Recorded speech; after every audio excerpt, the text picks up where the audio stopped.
A priori, cela peut paraître curieux. Les missions étrangères de Paris sont aussi présentes en océan Indien. Le père de Castecker, prêtre et missionnaire depuis 1960, en donne l'explication. Les missions étrangères de Paris ont été fondées pour l'Asie en 1658, mais récemment, disons en 1950 environ, le gouvernement chinois communiste a renvoyé les étrangers, et surtout les missionnaires. Donc tous ont été expulsés de Chine.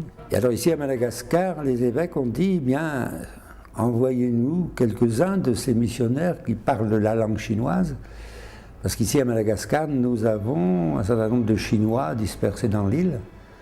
Ce serait bien qu'un prêtre les rencontre.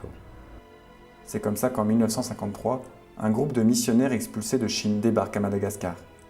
Il crée alors un centre catholique ouvert à tous les Chinois de l'île et fonde entre autres des écoles. Aujourd'hui, le père de Castecker est le dernier prêtre des missions étrangères à avoir un apostolat spécifique auprès de la communauté chinoise de Madagascar.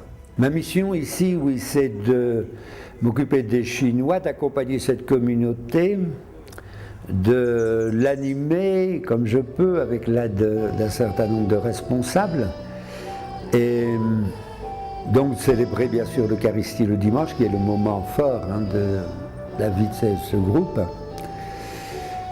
Bon, veiller aussi à ce que les enfants soient catéchisés, célébrer des mariages, des baptêmes, des funérailles quelquefois.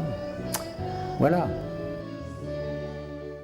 Évangile de Jésus-Christ selon saint Marc.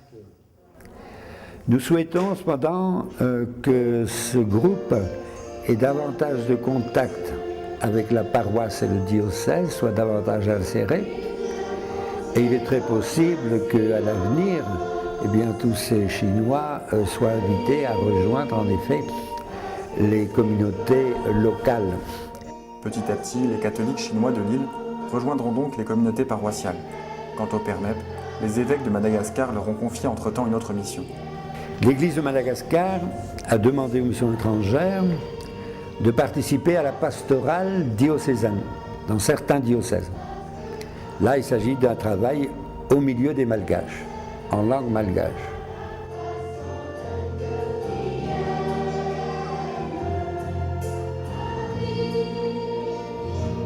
Les pères des missions étrangères de Paris sont aujourd'hui une dizaine dans cette région d'océan Indien. L'un d'eux a d'ailleurs été nommé évêque coadjuteur d'un diocèse malgache. Après plus de 50 ans de présence, les missions étrangères ne sont pas près d'abandonner les catholiques de Madagascar.